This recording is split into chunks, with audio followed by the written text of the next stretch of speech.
Welcome to Pub in the Desert, where we bring you honest, curious conversations about faith and the human experience. I'm Matthias Miller here with my co host, Kevin David Crittner. Before we dive in, I want to recap our three guiding principles. Number one, you don't need to be fixed, you need to be known. And we define love as knowing and being known. Second, we approach difficult topics with genuine curiosity. We aren't here to win arguments, we're here to understand. And third, we don't come with preset agendas. We let conversations unfold naturally and we follow where authenticity leads us. So go ahead, pull up a chair, grab a drink. Let's explore what union looks like with God, with others, and with ourselves. So, Kevin, I wanted to kind of do a little bit of a launching point and give a little backstory and about some things I've been thinking around militant Christianity. And the obvious joke that we have to insert here is that um, it's us versus the militant Christian guys. So let's go ahead and turn this militant and let's subvert and overtake them. And Right. uh, Let's fight. terrible. Let's fight fire with fire. Exactly. Like that's clearly the answer. Because that works out well for everybody in the end. I mean, historically, it's worked extremely well. It's a Right. great relationship tool, really preserves Right. anyway. Depending Uh, on your definition of works. well, actually, that's a very key point. It actually has some measure of function, which is use it. So, The term um, work is really heavily dependent on outcomes, well, if you want outcomes, as in perceived outcomes. the elimination of conflict, it does eliminate it For a time. for a time until there's an uprising. Right. Um, so here's a little backstory. So recently, I was in a conversation where people were talking about how the Christian life is war, and it's like, which is another interesting rabbit hole that actually that we could get into at some point. Which is, I mean, Paul talks about the armor of God, but the question with that in my head, and I was thinking about after that, is like, well, is that the prevailing metaphor that Scripture uses? It uses it sometimes. There's war in the Old Testament, but is that the prevailing metaphor? What's the basis? What's not the basis? How does it fit? How does it not fit? But it also got me thinking, because this is something else I've been thinking about, is the whole idea of militant Christianity. And so I'm going to do some very like amateur like historical research stuff of what I've found and kind of trace a few ideas. And Gotcha. I'm because excited. I think this tees it up fairly well. But so basically, when Christianity again, this is what I found, and I don't pretend, like always, don't pretend to be the expert. Just like this is based on the Right. research that I found. Could be wrong. This is Um, two fools having a conversation. We've said it that is. clearly from the beginning. Let me be very clear. My day job, I do not get compensated for the quality of my research in militant Christianity and Christian history. So, I'd be really um, concerned if that was your day job. I don't concerned know why? if we Because would I'd be be broke or friends. because go ahead. Well, A, you'd be broke, yes. And B, depending on the view you were taking of it, I don't know if we could spend as much time together. Well, money has a way of shaping what view you take. What? Politics? What? For the completely off record guys, this is not being recorded. Don't you wonder how much money Kevin is paying me to say what I'm saying right now? Okay. Right. Kevin's like, how can I find somebody to agree with me? And I'm like, Right. how big is the check? No, just kidding. Right, exactly. Oh, gracious. All right. So I mean, early on, the idea of the Christianity was very much at odds with political powers. Like, look at how Jesus got crucified. Um, but with kind of the Constantine shift, there's this question of how do we reconcile this? Because now it's an official state religion. And Augustine came up with this idea of, well, it's we live in a basically this is in my words. We live in a fallen world, and somebody's got to deal with this somehow. And Right. so it's not ideal, but you just kind of gotta go fight and go kill people. Um, Yeah. which and that was kind of like the uh, that was kind of like the way of reconciling it. And down the road, though, there was kind of this need to, I mean, it still was a sin, and so how do you deal with the fact that it's a sin, it's wrong, and that's where the idea of in the Crusades, penitential warfare, um, Hmm. where killing actually became a kind of form of atonement. It could remit sins in and of itself, which is Right. a Fascinating very concept. fascinating concept. Really changes the dynamic of going to war and killing people. Right. Right. Um, which, which actually, if you want to just pause on that a moment, if you look at all radicalized agendas, like, isn't that basically it? Like there is some kind of merit, justification, sainthood in whatever form or shape that it takes in that. Take any Yeah. radical agenda. I'm not picking on anybody. It could be Christianity. It could be um, your love for Diet Coke. It could be anything. If you Careful with the create, Diet Coke. Careful. okay, sorry. Yeah, My check just got docked a little bit. that's right. I'll try to do better. Um, It's like that old story of like the guy puts $10 on the table when he sits down at a restaurant. He goes, "This is your tip," and it's all in ones. And every time the waiter does something that he doesn't like, he takes $1 away. that's exactly what you guys can't see is my stack of dollar bills sitting here that I am Right. setting aside every time Kevin makes a comment of something he doesn't like, and I have to mail it back to him. Um,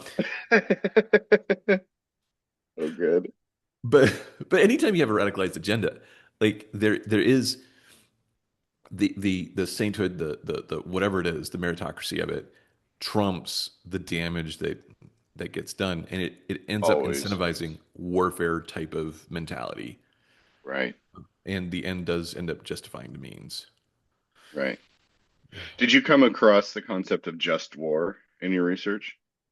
A little bit, which and wasn't that, and that was a little bit of the Augustinian Yeah. perspective introducing that. Right. Like there are Um, conditions under which war is just.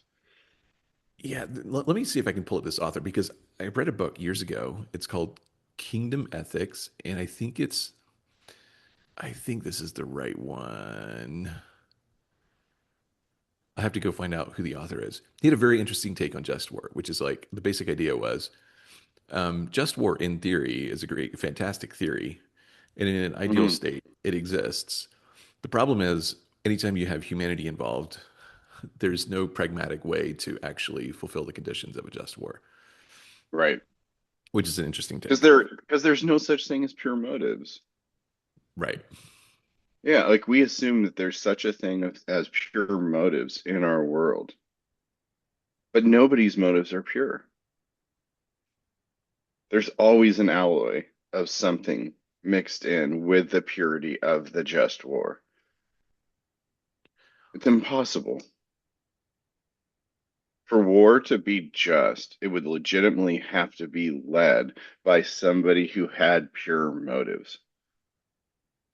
And the one person who did have that didn't lead any wars by which we could take any examples, Exactly. and in fact, kind of seemed to run from them. Yeah.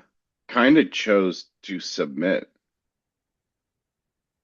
to whatever system that he was in on the authoritative governmental level.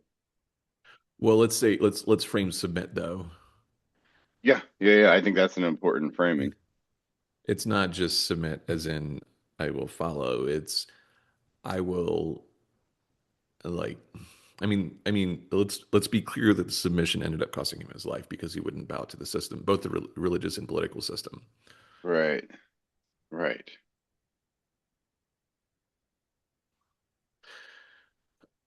So there are a few But other you really don't go you ahead. don't see him fighting back at all physically unless it was against the religious establishment. That's when you see him fight back physically.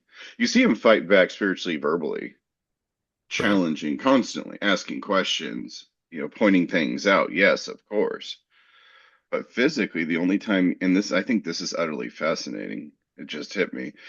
The only time you see him fight back physically is against his own religious establishment.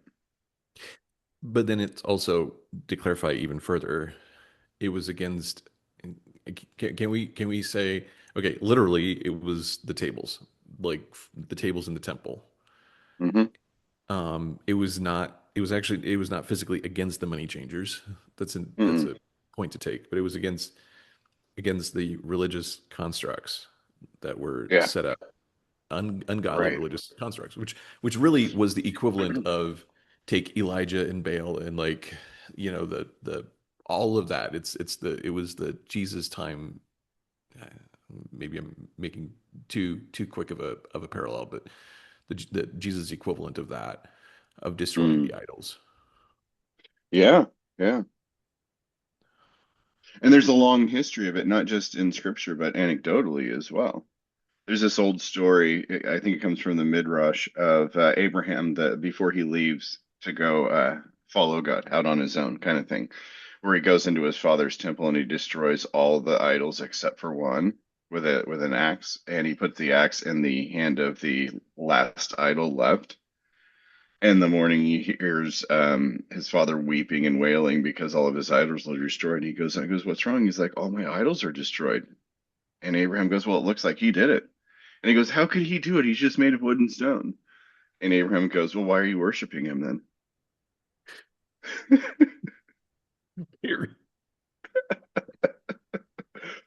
Talk about the history of destroying idols. Like it's been Right. in our blood and culture from the very beginning.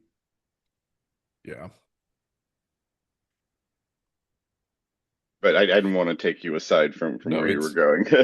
right. Like we wouldn't want to diverge from this No, clear. I mean, we always have a clear through line and we stick to it religiously. So, like, I'm sorry Well, for interrupting that. for once, I'm like geeked out on this, and so I actually do have a through line. But um, so the fascinating thing with this too is that in 19th century industrialization, there was kind of this perceived feminization of the church, which is Yes. actually an argument that I've heard. I have good friends of mine who make this argument about Christianity, about how feminized it is, and it's not built for men. Church isn't built for men, and all of these types of things. Um, and it's kind of this idea of we need masculine Christianity. We need the big strong man's man to come destroy and take over the world and lead and be a man, be a leader, take charge, all this other kinds of stuff. Um, and and there was actually a period in which like the idea of um, you, you know um, athleticism, strength was really a movement into organized sports and other types of things kind of entered into the Christian frame of mind where it wasn't really a thing before, but it was like we need this picture of a masculine man in masculine Christianity. Right. Right. And, That's fascinating. and there's this essay, I absolutely loved. I cannot for the life of me read it, remember it. So I have hunted and hunted and hunted to try to find it. But the essay talked about the shift then from the idea of Christ the victor to Mhm. us as the victor, us being victorious. And Right. there's this trend in Christianity that's very that on the surface level seems very Great Commission esque, like it's go Mm. make disciples. Um, and it's the idea that I mean, there's many different forms that this takes, but it's the basic idea that in going to make disciples, we should go become leaders in different spheres of society. And Mm. and there's a line at some point. It's not always clear to me where it is. There's a line at some point in which we go from being salt and light to from that language of discipleship and all that, and we go into a language of conquest. Right. Right. And and I think we sometimes fail to see the parallels between just something else I would like to note in this whole conversation, and then kind of like love to hear your thoughts, and let's just continue exploring and unpacking this because I Yeah. feel like in the past warfare was predominantly physical, Yeah. and I Hand feel to like hand. yeah, exactly, like get off my Yeah. land or I'm going to clock you, like that kind of a thing. Yeah. And with the advent of sales, marketing, capitalism, influence, the world of ideas, all of those things, it's turned psychological. Yeah, right. And Well, there's that well, author named Robert Bly. God, what's the name of the book he wrote? It's a psychology of being a man, essentially. Um, Golly, come on. Maybe it's called like the New Adam, something like that. Um, I gotta get to it. It's gonna drive me nuts. Iron John. He wrote a book called Iron John.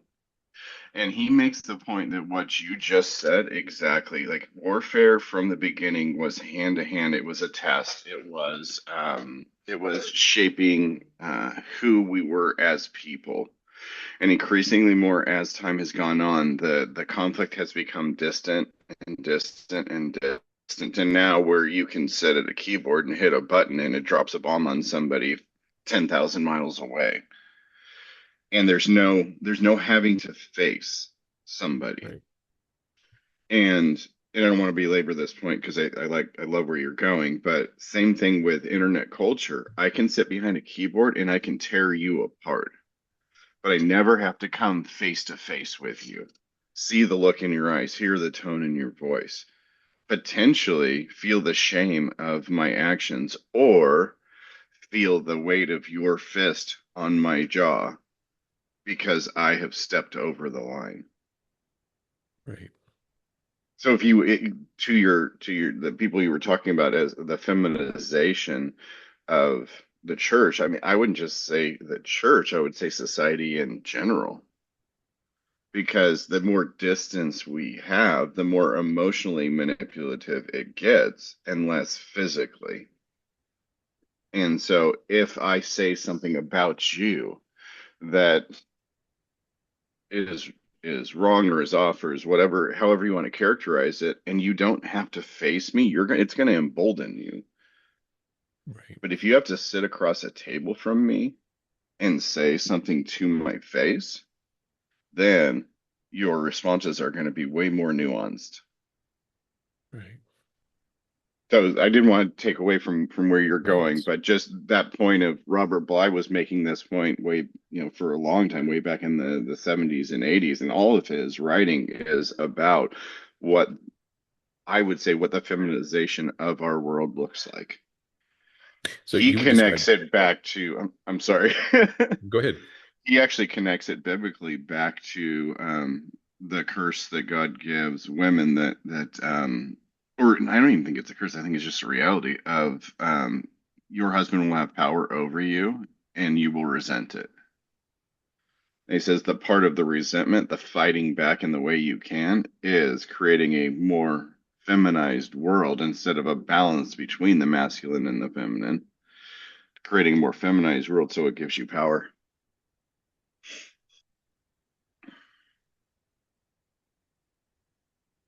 So what does that look like in a church context? In a church context, I think we have consistently read scripture through the eyes of a more emotionally manipulative lens. So Can we, you we've give?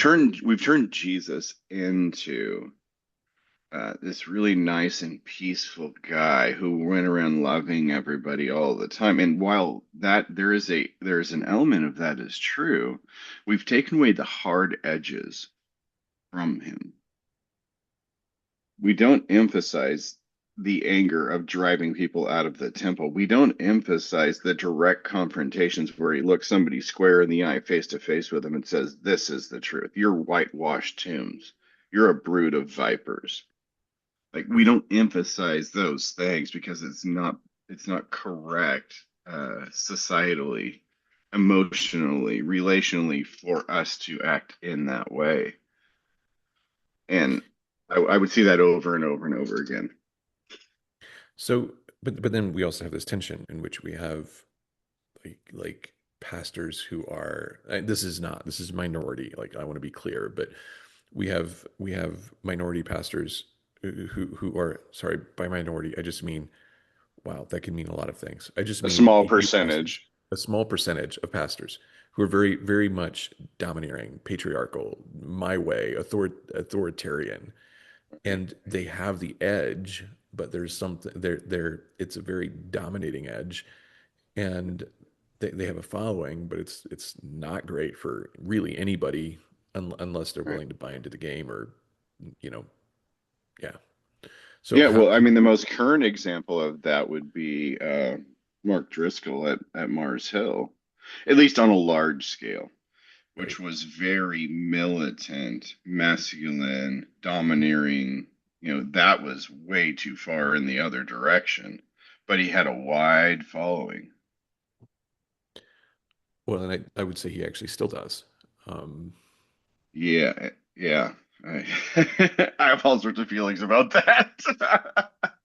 so so so then you're not advocating for that. So in terms No, of no. nuance, what's the difference? Because if you just optimize for having the edge, well, he's Yeah. got the edge.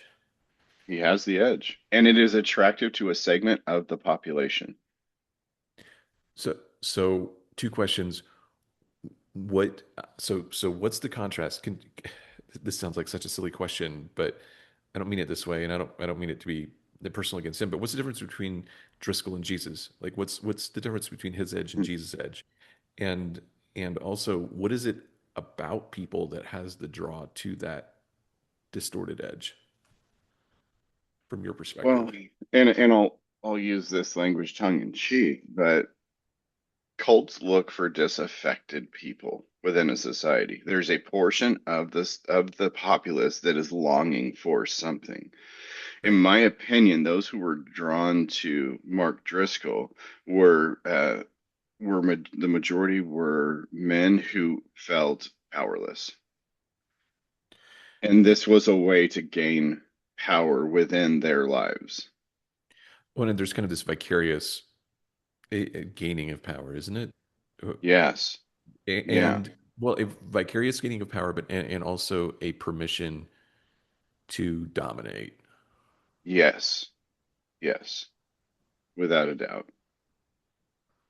And so in that sense, it's attractive because I see this as the thing that is holding me back in life, whatever it is. And this person here seems to have the answer for that. Well, and different people look at the. I mean, you and I are less likely to fall for that, but we have our own version of that we fall for. Like Oh, of course.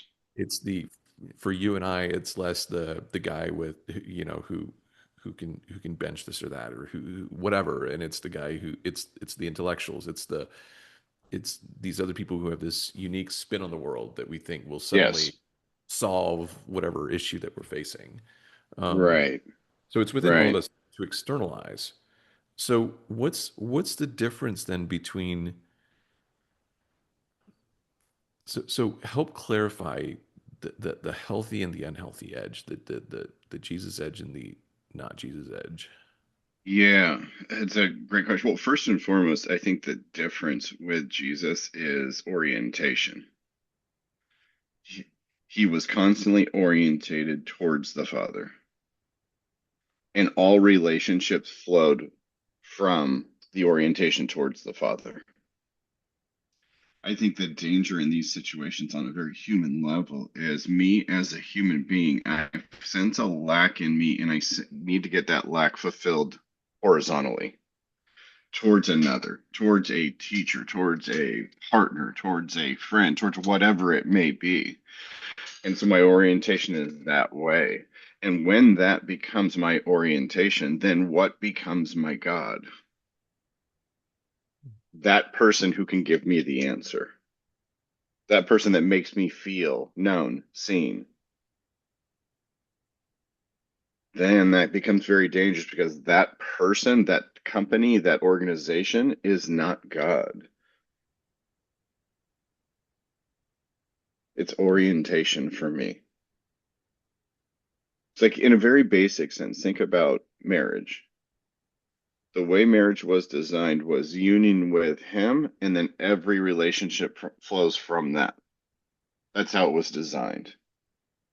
So if I look at the relationship as me to my partner, to my person, as the one who can satisfy my needs, then inevitably that's going to become distorted. And there's an infinite an infinite number of ways to distort that. Yeah. But if my orientation is to God and union with Him, then that's going to be the lens through which I see every other relationship. That's what I would say the difference is. And I think like here's the tricky thing. Like this is where the risk of humanity and human perspectives comes into play, but there it's very evident that God has a sense of justice and rightness and boundaries of some kind and all Right. of these things. Yeah. And so Jesus is a pure expression of that. Hmm. There's so does it not raise the question that if we live in this world and we're in fellowship with him and we do not, at least with some regularity, I'm curious in your thoughts, like the logical outworking of this would be that if we're walking with him and do not with some regularity experience anger over things that are going on, then we're only capturing or only experiencing a small part of his character and nature and who he is. And Right. Right. And there's that ancient prayer of, and we hear it in the line in worship songs and that and those kinds of things. But the line goes, "Break my heart for what breaks yours." Give me the lens to see the world as you do. But that's a really humbling experience because it shifts from my wants, needs, and desires to what his view of the world is. And I have to let go of my wants, needs, and desires, my shoulds, my hard lines. Because there's a tie here to the militant Christianity that you're talking about, that you're unpacking, in that if the focus of my faith is my world the way it should be, played out the way it should be, then you're inevitably going to run into somebody, many somebodies, who disagree with you. right. And as human beings, when we try and talk it out, when we try and reason together, when we try and sit down and it doesn't work, the next step for us often is violence.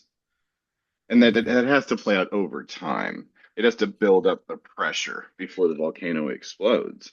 But if the orientation of my Christianity is feeling my wants and needs via my means, then it's inevitably going to turn violent. Well, and if I mean I've observed this in a if you're in a culture in which physical violence is or culture, environment, whatever, if it's not physical violence, it becomes psychological violence. Hmm. Yeah. Um, so and I mean here's another interesting thought with this whole question of anger, because if you perceive anger, again, there's many places in which this drive towards keep the peace, kind of a false peacekeeping. Hmm. Anger becomes a Right. threat. But is it fair to say that anger, just strictly from an emotional standpoint, that anger is an emotional motivator to action? Oh, it has to be. It And has to be the so fuel. so there's some point in which,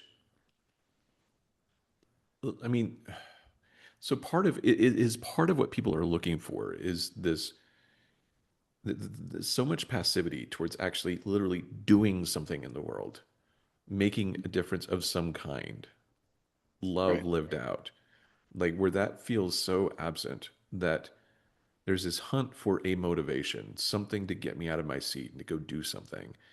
And when that's not provoked by connection with God and understanding what breaks his heart, um, then that, I mean, we end up looking for it somewhere. We have to find it somewhere. We have to find it somewhere. Like if you're starving, you have to find it somewhere. And a starving man isn't very discerning in what kind of food he gets. Yeah. That's the reality of it. We've talked about the metaphor of the desert quite often. If you're in that desert for a really, really long time and you see an oasis, you're going to jump head first into it unless you're discerning. Right. Unless you're discerning.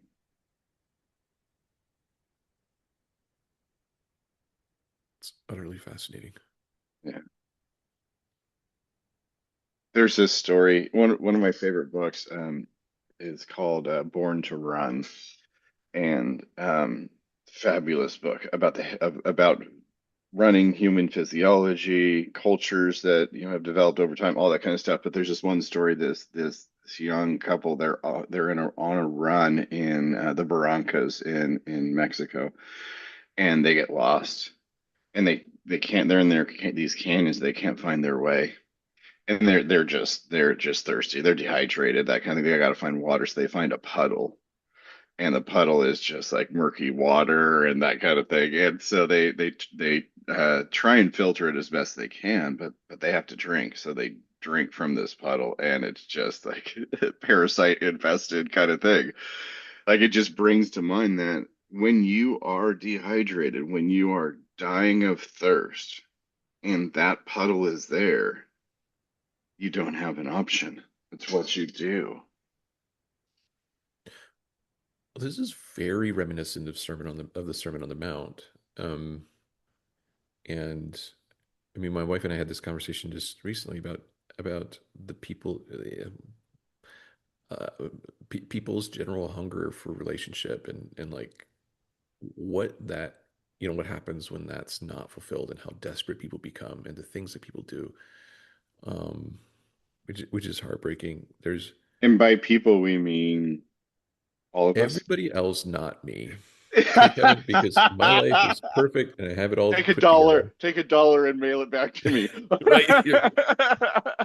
Yeah. Can I take the postage out of the dollar? Can I break the dollar Yeah, into? yeah, yeah, no problem. Okay, No fine. problem. Um, What is no, postage now? and uh,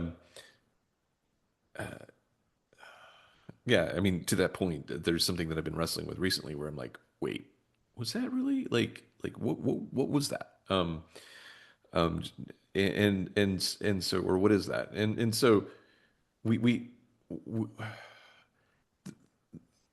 reminiscent of the Sermon on the Mount. It's like blessed are those who hunger and thirst, but it's not blessed Right. are those who hunger and thirst and who fill it with Who all of these other satiated things. themselves.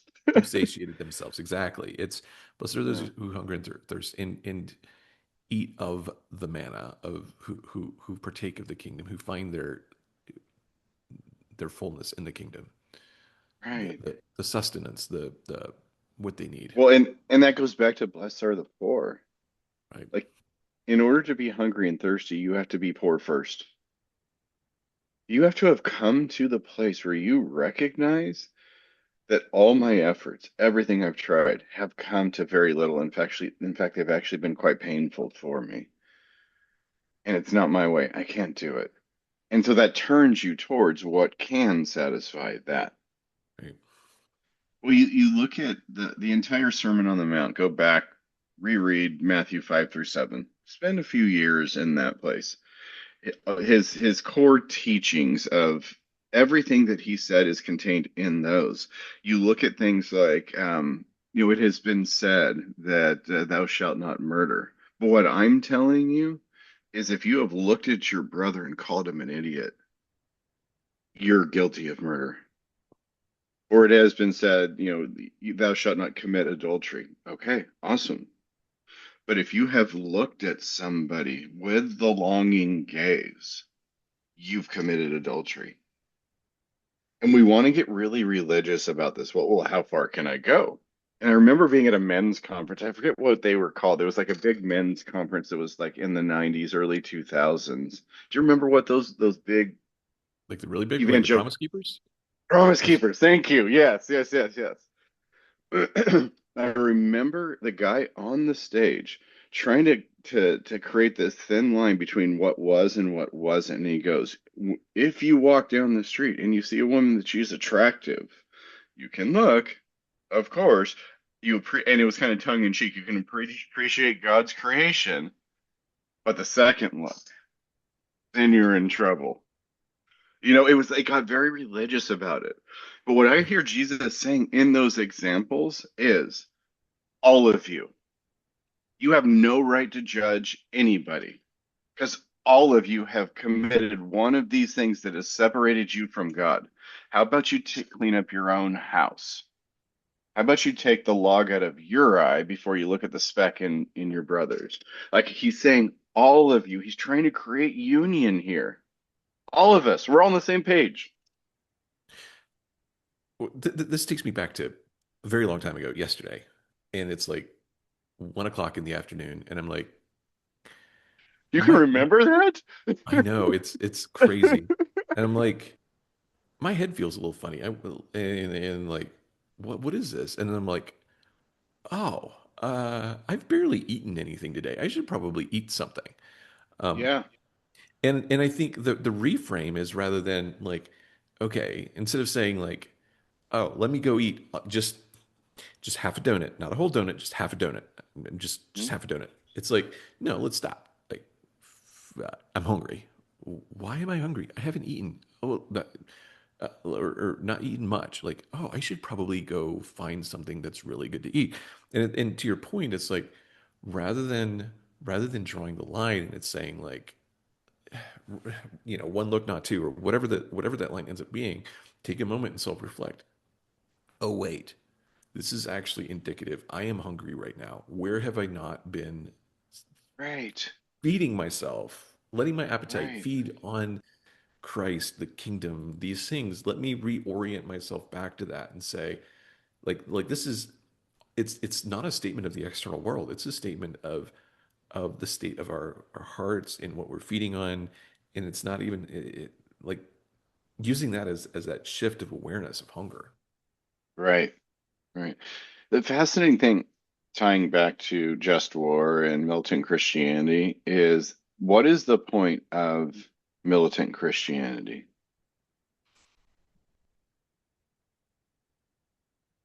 Why? For power and control. Right. Why? Because I feel unsafe. Okay. The church has always thrived in the underground as the counterculture. When it's gotten really nasty and messy, is when it's taken a powerful position historically. Chesterton has this And great quote, which he says that when church and state marry, it's good for the state and bad for the church. yes, yeah.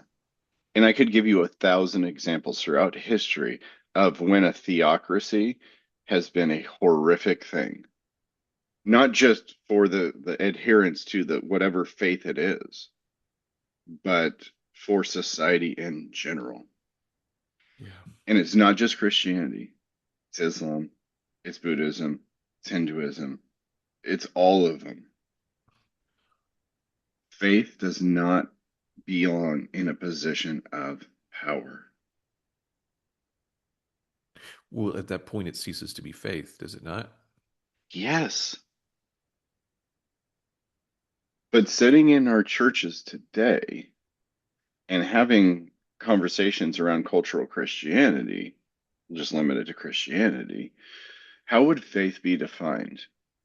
If you were just to listen to what people were saying and try and develop a definition from what the adherents to that faith are saying, how would faith be defined? I mean, my off the cuff answer would be something along the lines of faith is defined as how you live your life, the principles you live by, accepting Jesus as your savior. Church. being part of the church culture and all of those Right. things. It's kind of the, I mean, is that what you would What I hear is faith is defined as certainty. certainty of what? Certainty of my safety within the world. This is my tribe. This is my belief. This is my set of doctrine. This is what keeps me safe in the world, and I have faith in this. What I don't hear is faith as a conscious act of humility and submission. I don't hear it saying, I don't know, but I know the one who does, and I trust him. I hear a lot of, I know the answers. Right. This is what needs to happen. That's not faith. That's certainty. Well, Those and are it's entirely different concepts. jumping back to the political and power conversation. It's you can't pursue power and have power without certainty. Right, right. And then we develop a system or of control around it. There's Right. always a really militant section of the faith, Right. whether it was the Zealots, whether it's I don't want to piss off the Catholics, but one of my friend calls there's different forms of Catholicism. She says it's Shiite Catholicism and Sunni Catholicism, and the Shiites are the really, really like devout, motivated, violent ones.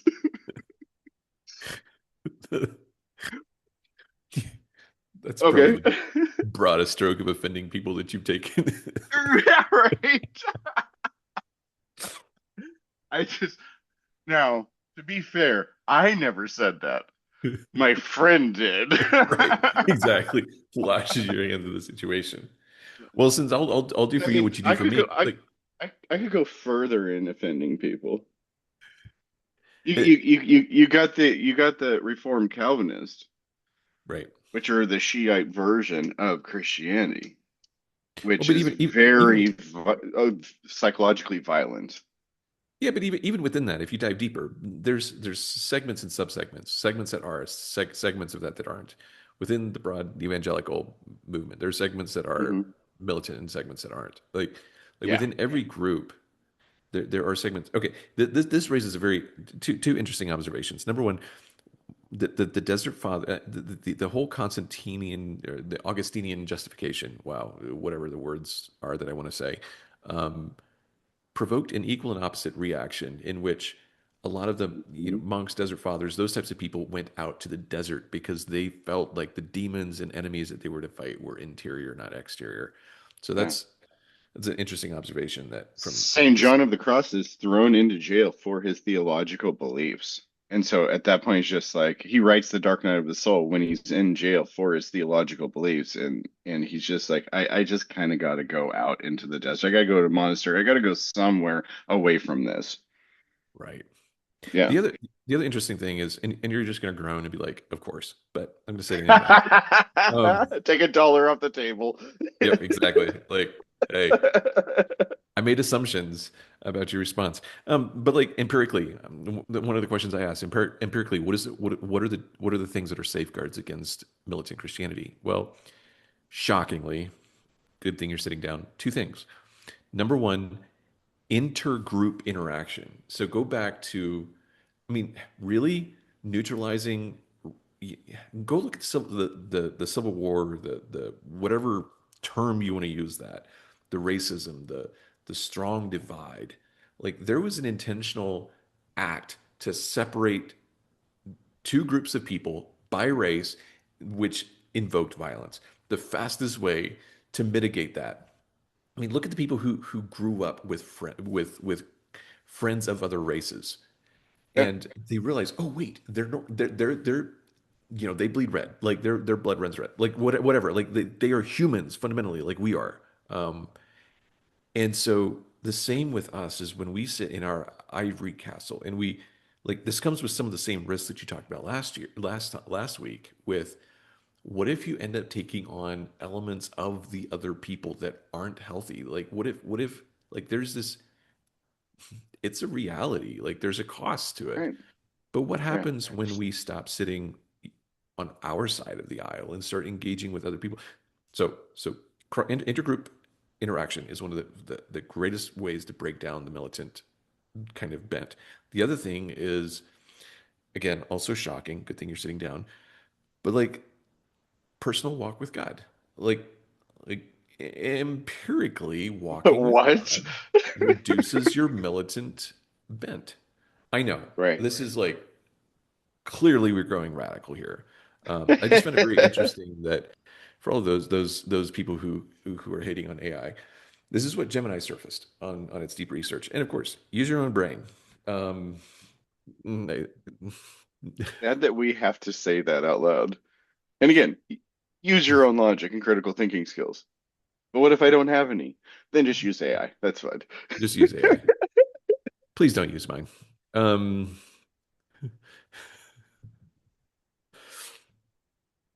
Yeah. Yeah. So what conclusion, you look at it and we're talking about militant anything. right. Militant Christianity, militant feminism, militant whatever it is.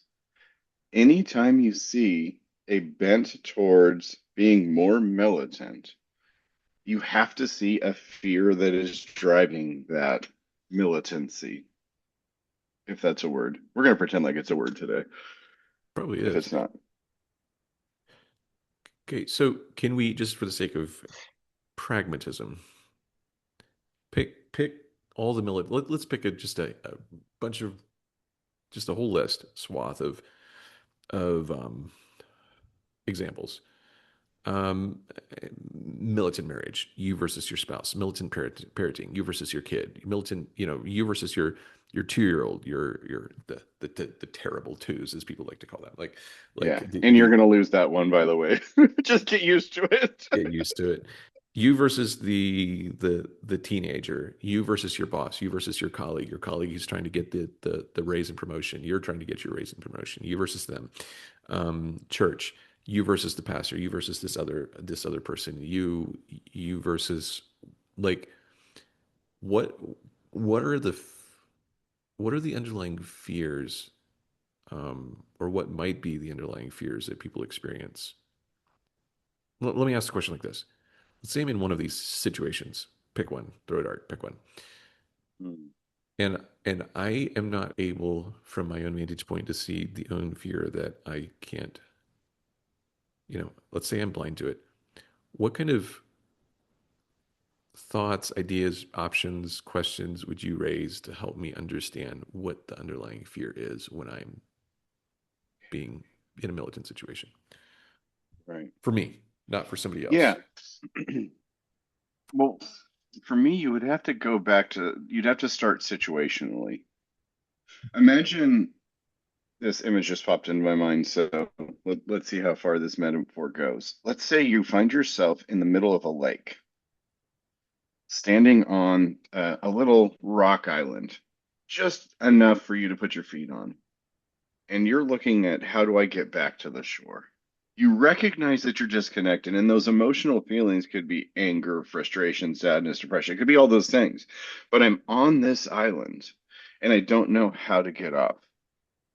The stepping stone would almost have to be a present experience where you see something concerning to you. And so I had this interaction with this militant store owner, and it really made me feel this way. And I was thinking, like, why did I feel that way? And then the next rock appears, and I can take one step forward. And so it's almost for as human beings, we have to allow our experiences to guide us. And instead of projecting outwards, this was about the militant store owner. It's like I felt this way in that interaction. Not saying what they did was right or healthy or good, but it caused this reaction in me. And be curious about my reaction internally versus externally. But most of us like to project, transfer our emotions onto the other. And I think the key is coming back. Your heart. What did you experience? We want to look at the world and we want to say, oh, that is evil and that is evil and that is evil and that is evil. Okay. But the fundamental reality, as Solzhenitsyn said, was the line between good and evil runs through every human heart. And I cannot see the line of good and evil that runs through my heart if I'm continually focused outwards on you and the evil in you. I saw this fascinating documentary about Nuremberg, the Nuremberg trials. It was a movie that was made, and it was talk about this young psychiatrist who his job was to interview the Nazi leadership that was still alive, and his interactions with Hermann Goring and how human he was, and how he could see these interactions with his family or with himself, and how human he was. And what disturbed him was, oh, wait, we're all capable of this kind of evil. Mhm. And I think that we have to come to grips with the fact that we're all capable of the thing we're most afraid of. And maybe that's the thing we're afraid of. Yeah, Is if I look internally, I'll have to admit that I'm capable of that too. right. And I think that's what's powerful about the rock bottom experience. Whatever you're talking about, however you get there, is the realization of I'm not who I thought I was. I'm capable of this, and that is disturbing to me. And I have to sit with that reality that I'm capable of that, whatever that is. And I think that's the point that Jesus is making.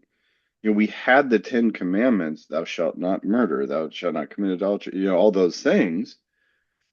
And he's saying, but if you've done this thing, you're the same. You're just further back on the path. You're heading that direction because this path leads to that end. And so again, I keep coming back to the point of what's at the basis of militant anything.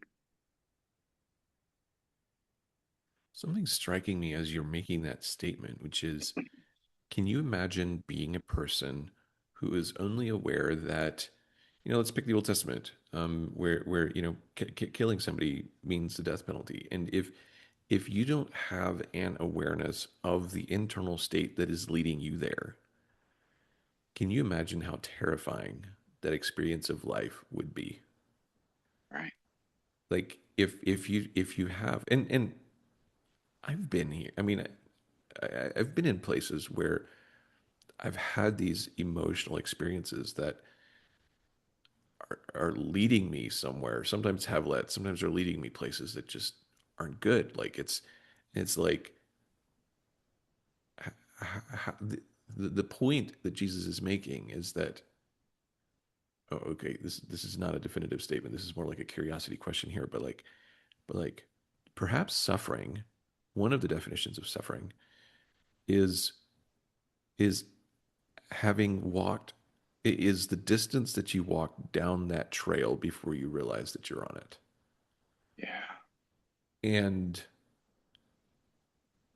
thinking about the places where, what are the places when I'm impatient with my family or with other people, like there's, if I unwind the fear, and many times, like 2, 3, 4 layers back, there's compromises that I've made. I mean, just pragmatically, like when I'm tired, and there's demands on me, the immediate knee-jerk reaction is, well, I'm never gonna get my sleep. Like, let's just, like, full on, I'm gonna be permanently Yeah. tired. So why are you doing this Right. to me? This has to Right. stop now, so that I know that I have some assurance that I'll be able to sleep and rest and recover. Well, Mhm. cognitive, logically, this is a temporary situation. Like, you just Clearly. have to get through the next. 5, 15, 60 minutes, whatever it is, and we'll be fine. Like, but in my brain, it's like this is a permanent situation, and it goes from temporary to permanent. But if I unwind that, there's a series of curious questions that I have to ask myself, which is, Right. well, why am I not rested at the moment? Right. Have I taken on demands? Have I taken on things? Have I prioritized, like how have I oriented my life so that I don't have emotional and physical capacity in this particular moment? How have I let myself be this depleted? And so if you rewind and then suddenly start seeing this, most likely pattern of avoidance, or some kind of there's some kind of there's and the avoidance can be any number of things. Somebody made a request, I refused to say no. There's this dull ache, this grief, this sadness, this whatever it is, and I'm pacifying it with additional activity instead of taking the rest, because resting would bring that to the surface, and I'd have to deal with that. Like Right. many times, there's avoidance at the root. Curious on your thoughts. I mean, it seems just foundationally what it means to be a human being. There's a thing in front of me that I know that I should address, I should look at, I should face. But if there's a way around that thing, I imagine there isn't a price that I have to pay. I can just kick this can down the road a little bit. I don't have to face it now. And then that becomes a pattern of behavior. I don't have to face this now. I'll face it later. And then the next time it comes, it's not really comfortable to face it now. I'll face it later. And then the next time comes and the next time. And we know human nature well enough to say that as long as I have the ability to kick that can down the road, I'm probably going to if that pattern of behavior has been developed. And I think that's that's the power in discipleship. You know, in John Mark Comer's book, the called it's the Practicing the Way. He talks about discipleship as a noun, not a verb. Hmm. It is a person who is devoted to the person of Jesus, to living like he lived. And if you don't have somebody who is modeling that for you growing up, then the patterns of behavior in it are inevitably going to be dysfunctional. Right. And again, I think that's what Jesus is saying in the Sermon on the Mount. You want to stand there and judge somebody because you haven't murdered? Okay, awesome. But have you done this? Have you done this? Have you done this? You're on that path too. Right. Like that's the reality of it. We're all dysfunctional. And yet the militant arm seems to be, I'm not dysfunctional. There's something wrong with you. Right. You lose all perspective. We're all dysfunctional. We're all messed Mhm. up. And yet we want to sit on the sit in the cheap seats and umpire the game.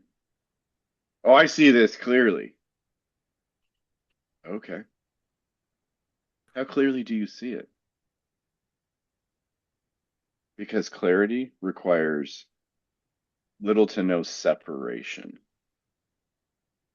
I have to be face to face and I have to ask questions and understand and take pains to understand. It's something that St. Thomas Aquinas used to talk about and how he wrote. If he was looking at somebody else's argument, he would take pains to flesh their argument out for himself. So he understood completely and see if he could come to the same conclusion. And then if he couldn't, he would say why. And that was the entirety of his discourse. Well, I mean, this is fundamentally, I mean, this is like debate 101, though. It's like get to the point where you can make a more convincing and more compelling case than your opponent for their own Right, point. right. For their And at own point. and at that point, you can completely disassemble it and put it back together. And but the scary thing is, um, I mean, the scary thing is like what happens if truth doesn't lead me to Jesus? Like that's like the certainty that like I don't know, like that's like the final whatever. That's like the terrifying leap. Yeah, yeah. I have a lot of clients who are gamers and they stream and all that kind of stuff, and they're constantly talking about final boss, like the big guy at the end of the game that you have to beat to win the game. If your final boss is, there's a question like, if I defeat that final boss, will there be the truth? If I'm not sure, what motivation do I have to fight that final boss? If I'm not assured that at the Right. end of all of this, I will be in the presence of truth, then how motivated am I going to be to pursue that?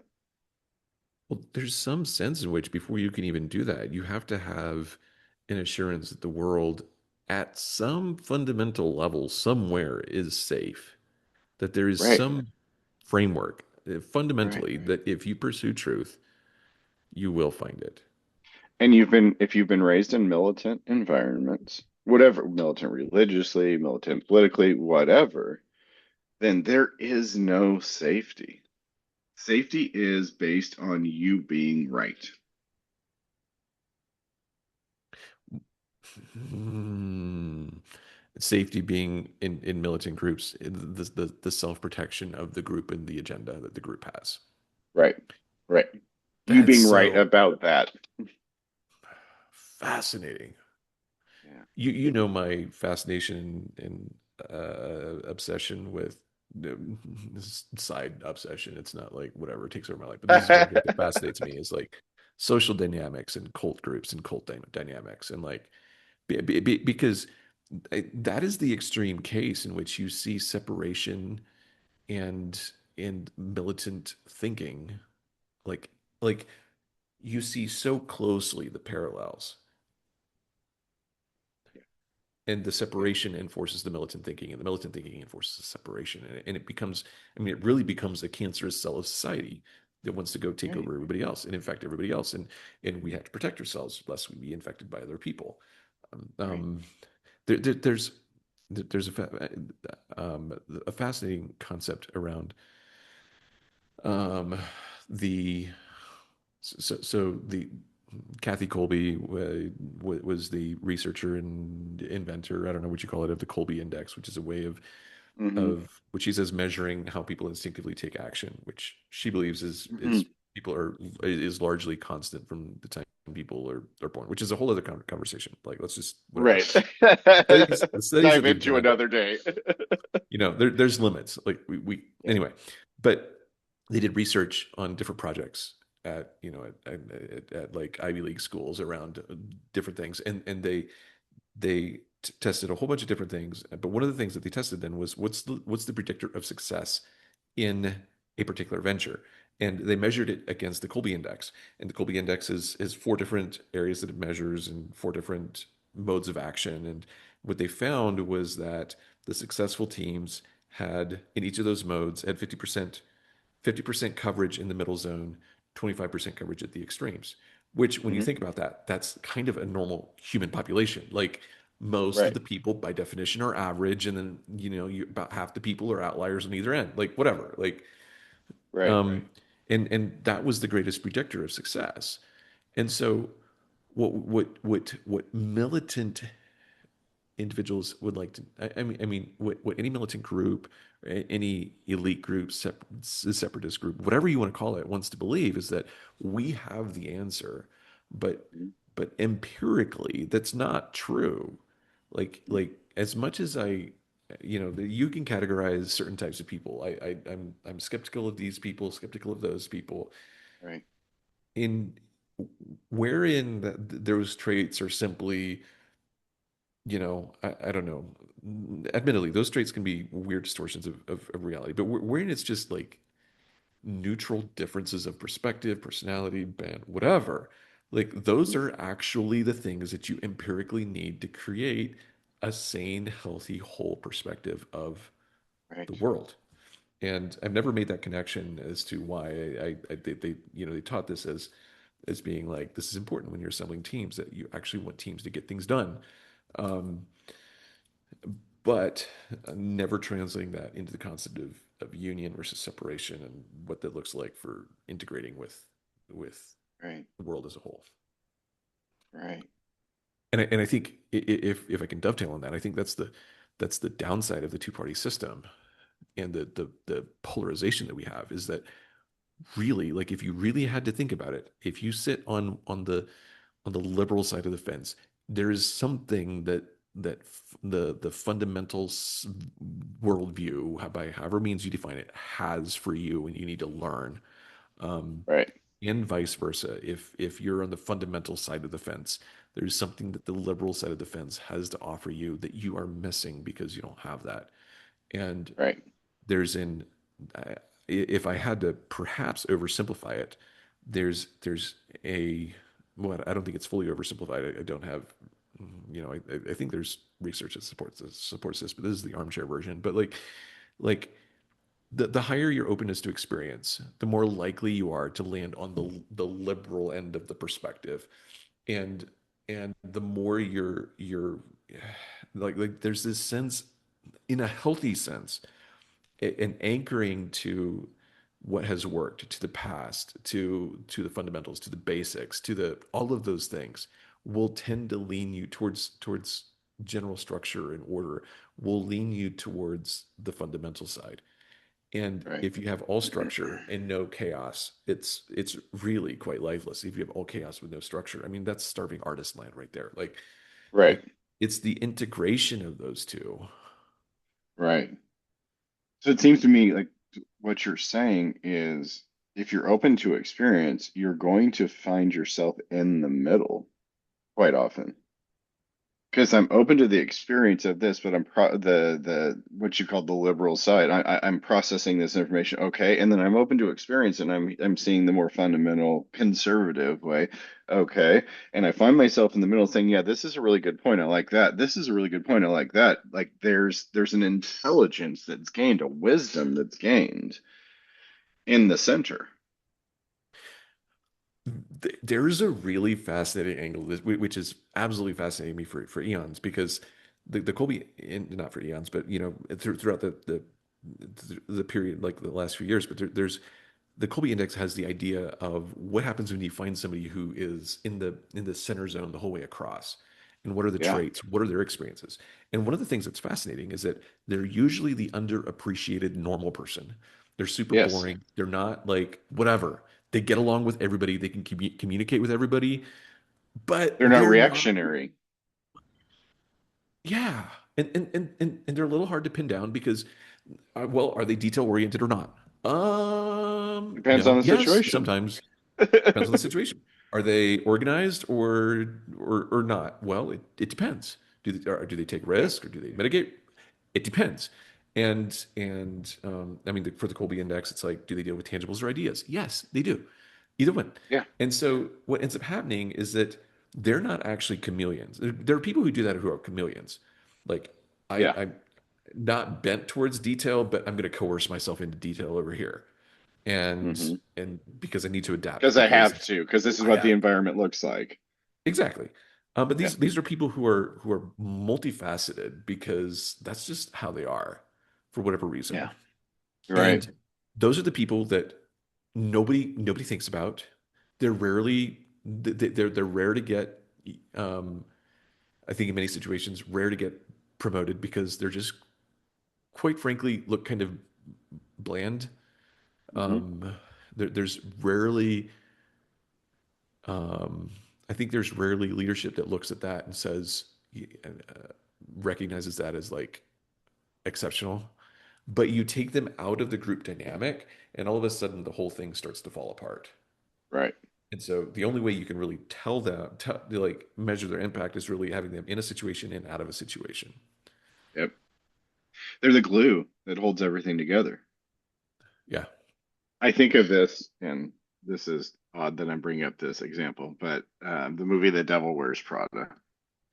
Um, Stanley Tucci's character in that is the glue that holds everything together within this organization, and he's promised this great promotion, this job, this thing he's been dreaming of forever. and it looks like he's going to get it, and he's excited, he's elated, and then it gets taken away from him. And how he responds is so fascinating. He responds as the glue. He goes, essentially what the organization needs. Okay. And it's that center that holds everything together. And not even just on an interpersonal level, think of it on a societal level. The center that holds everything together is what we call the middle class, the everyday people who go to their jobs, they pay their bills, they create the stability, they start small businesses, they do all that kind of stuff. That is the glue that holds it together. But in our society, what's happening is we're getting way more reactionary, which leaves fewer and fewer people in the center. That is the glue that holds everything together. Well, and this is maybe, you know, I, I mean, wow, there's so much here. Like maybe, depending what circle of Christianity you're in, there's talk about the uprise of interest in Orthodoxy and Catholicism, and Yeah. and like there is almost like this, um, like if you understand, let's see if I can get words around this, but extremities celebrate the individual. Yes. And I don't know if I can fully parse this out or believe in it. It's very easy to see from the elitist celebrity perspective. Um, Yeah. it'd be interesting to look at the poverty side of things, like whether the celebrate, and I think it's also true. I think there it looks more like isolation and self-sufficiency. Um, but what if there what but there's no celebrated meritocracy of in, oh gracious, I'm having trouble piecing all these pieces together, but of the middle, like it's not Of like the center. of the center, like guys, you guys are normal, you guys are ordinary, you're boring, you're middle class, you're great, like this is what we need. Yeah. We need more people. I want to be like you. Like Yeah. there's not that sense. There's this driving sense of you have to be it. I mean, you have to Yeah. be. I need you at the extreme. You need to either be a celebrity so I can be like you can be like me, or you need to be down here so that I can beat you and you can lose. And then it's your own fault because whatever. Yeah. In an individualized society, you get recognized by going to the extremes. Right. That's it. That's how I get recognized. If it is all about the individual, then you're going to produce individuals that go further and further to the extreme to get recognized. Both extremes. Well, and the challenge with extremes that we've talked about increasingly is that every like I I came across this article yesterday. I couldn't believe it. There's this girl who's been live streaming her life for 4 years, like just Wow. on Twitch, live stream, constant, and Wow. eh, like for every sensation, there's always somebody who's willing to pay a higher price, do it for longer, do it for more. Hmm. Like, is that exhausting? Is that psychological taxing? Yes. Is it lonely? Yes. Lots of people incredibly lonely. Like, Right. but who's going to start now live Yeah. streaming constantly to catch up with her? Like, Yeah. and so there's always somebody somewhere for whatever reason, because of whatever ache or whatever it is, whatever motivation, doesn't even have to be an ache, for whatever motivation is willing to do it, push themselves harder, do it more. And so this Yeah. this individualism then leads to further and further levels of extreme, in which when you look at the Colosseum, the gladiators, like like the entertainment had to become more entertaining to the point of Yeah. we're going to fight More to and the more extreme. more and more extreme. And but then Yeah. there is a limit to it, to the extremities that the society, that the people can bear, which is ultimately what leads to the collapse. So the real question is there a world in which we can I mean, kind of what we're coming back to is saying, is there, I mean, the question then rolling it backwards is there a world in which we can curb our appetites? And Jesus would say, yes, come to me, you who are weary. I will give you rest. Right. There is a world, There is a and world. it's called the kingdom. that he's constantly talking about. Kingdom of God or kingdom of heaven that he's constantly referencing, depending on which gospel you're reading. Yeah. And that's the world that's in the center, that's open to experience and hears both sides and still has their critical mind engaged and can discern what it is. That's the world. That's the world. And there is no just war in that world. There's no need for it because I'm not afraid and I'm not grabbing resources because I'm afraid. Mm. I trust that my Father loves me and he's taking care of me. That's the world. And should I need to, there is nothing more honorable than laying my life down for the sake of love. Like there's Yep. Nothing better. nothing better. Like love is the, if you want to call it meritocracy, that's Love is the measure. love is the measure. Yeah. And think about making that statement on, you know, TikTok live stream. I don't even know if that's a thing, but Mhm. laying down your life is what is valuable in the service of love. How many views am I going to get for that? How am I going to go viral for that? I don't care. I can't answer that because I want to keep my dollar bills that I've got left. Yeah. Can I just lie? Coercion. Kevin, you'll get millions upon billions, billions of billions. Yeah. Mm. To Wow. me, it always has seemed like, and this has come back again and again and again throughout my lifetime, that as human beings, we have a tendency when we're given a scenario, we think in binary terms. It's this Right. option or this option. And they're usually pretty extreme and usually driven by pretty heavy, powerful emotions. Yep. But it seems to me that Jesus is always about the third way, Yeah. the center, knowing and being known, understand where people are coming from, listening, investing in each other. And it is not a sexy, profitable, you'll get famous way.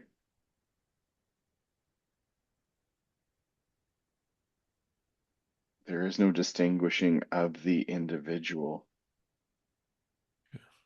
There's a distinguishing of the body, of union. We each have a role to play and we play our role. But how do you sell that to a culture that has been raised in the distinguishing uh, archetype, individualism, ethos? You're not going to sell it. Maybe that's why Jesus went to the disaffected, because they were already poor in spirit. They'd already been crushed by the wheel of empire.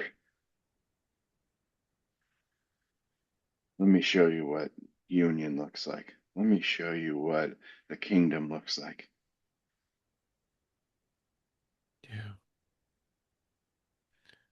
Because when you don't Yeah. have food and you don't have any water to drink and you don't have a place to live, you could care less about how many likes you get.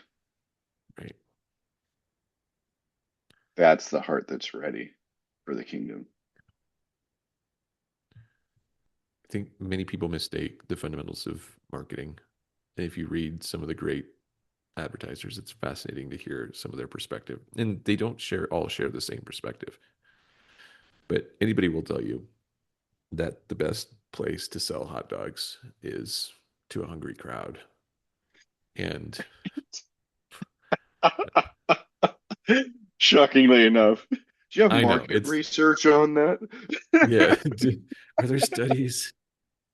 I mean, after the conversation about yesterday, I haven't had any food yet today, so I'm kind of hungry. So even a hot dog sounds good at the moment.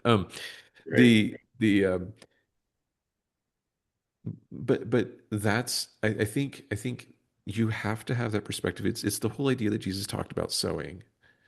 It's sowing, not coercion. It's not conquering. It's and that hunger lives across spectrums. I mean, I came across a post earlier today about this young 30 something who's he has his dream, from everybody else's perspective, and yet he's in an industry that he hates because, like, let's not bother naming the industry, but you know, Mhm. painting in broad brushstrokes, it's a bunch of low lives. Like it's not. He's and it's wearing down on him, and he's like, I should be grateful that I have this, and yet why am I not? And it's like,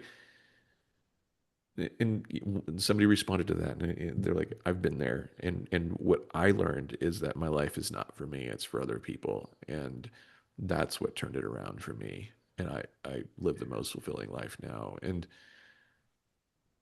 my point being, the people who are hungry and thirsty, yeah, some of them are on the street corner trying to find their next meal. Some of them are in the top On the story dating of apps. on the dating apps. Some are on the top story of the office building downtown. They're Yeah. everywhere. The Mhm. point is not their social status. The point is not it's they've come to this point where they've recognized that the hunger cannot be fulfilled in the way that they've been filling it, and there's an Yeah. openness to um, an experience, and that's But that's going to require a massive shift of viewpoint. A massive shift of viewpoint. I've been in this space going in this direction for this long. What would it look like to pivot? yeah. And do you have the energy, the strength, the character, the whatever it takes to pivot? Maybe that's where most people get stuck. Is I'm here and I can't pivot. It's too late. It struck me like when you were talking about that post that you read, he asked a I'm assuming it's Yeah. he asked Me. a brilliant question. And I think human beings are great at asking questions. I just don't think they're great at seeking the answers to those questions. Fundamentally, Right. I'm in this industry that is just stealing my soul. And yet, shouldn't I be grateful for where I'm at? What a beautiful question. Now, can you But answer that question honestly? how much? Okay, but how much of this comes down to, okay, a few observations. You've reached this point where you've reached a breaking point, which brings in desperation, which almost always brings binary thinking. Yes, And always. I've been there. I do this all the time. Like I was telling you before we fired this off. Like I fed all kinds of data about my life into AI, and I've been wrestling through some things in my schedule and how to orient things and like what's priority and how do I make room for this and what should come off my plate and all of these types of things, like wrestling through these questions. Um, and the instinct is, let me go blow this up. Like, Yeah, well, that's the problem of waiting until and desperation and desperation is kind of what gets us ready to ask these questions. But for myself, the question isn't like what do I blow up? It's like how do I tweak? How do I adjust? How do I and I feel like I mean it's so debilitating to think about making a complete 180 switch. And honestly, a lot of people do not have the bandwidth or the runway to do a complete blow everything up and start over kind of thing. of course. Um, and so you're forced back into a the third way. What how can I work within what I have to start taking steps into the place where I want to be? and Yep. and and that requires nuance and for him, like anyway, like there's for this individual, the answer is not probably not as simple as just go sell and get out. It is a Yeah. measured step by step, and it's not as simple as just keep a gratitude journal of everything you like about the people you're around. Like, Right. It's a very Abraham-esque journey. Come follow me into the desert, God says. And I can imagine Abraham as a young man hearing that and going, oh, okay, he's leading me to something wonderful. But look at his journey. It's a progressive stripping away of everything that he had put on himself until he gets to the end of his life, where he's just a humble old man and he's learned so much. Like there's these fascinating journeys. Abraham's one. You know, in Star Wars, Luke going to look for Obi-Wan in the desert to find this man who's lived out here isolated from the world, and what has he learned? Or the philosopher's journey of like finding this man sitting on the top of a mountain, there's just a lot of cultural awareness of this concept, and it's all pointing to I tried to solve all my problems on my own. I wasn't successful at all. And so I went on this journey to understand Mhm. what was I missing? And those people are never giving the people they come into contact with in the stories, the positive impact that they have, that person is never giving them answers. They're just asking them questions. They're inviting them into answering those deeper questions that have been running around in their mind the entirety of their lives. Yeah. It's a powerful nuance or a narrative archetype within all across all human experiences. Doesn't matter the culture from the part of the world, they have these types of stories. Why? Maybe because it's a intensely human experience Mhm. we all have. And maybe that's why cults, denominations, like any group identity is so powerful for us because we're avoiding that walk out into the desert. Yeah. The refusal to go, and I'm fascinated by this observation that the third way is the path of uncertainty Yeah. It's a and path of faith. of faith. Wow. And you don't take it because you have faith. You take it because you have to, and faith is developed on it. Yeah. Well, the whole idea of having faith, that's a whole other concept and conversation to have. Right. I think faith is more defined by what you don't have than what you do have, but Yes. it can't exist in the presence of what you have. It exists in the presence of Yeah. what you don't. Yep. Wow. All right. Well, okay, guys, if you disagree with us, we will come hunt you down and we will crush you. We'll be militant. We'll be militant because we are not militant. We are militant pacifists. I don't know. Anyway, so excuse. Militant pacifist. Oh, good. Oh, man. I love it. Um, All right, my friend. Well, thank you for the conversation. yeah, likewise. Yeah. And to all the rest of you guys out there, sometimes it feels like there's this third group of people out there that need to be here somehow, and if only we could. So Yeah. we'll just continue in whatever way you can.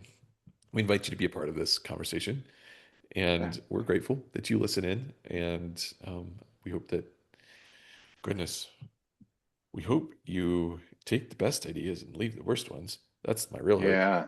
Um, but we're As my grateful. Texas friend says, eat the chicken and spit out the bones.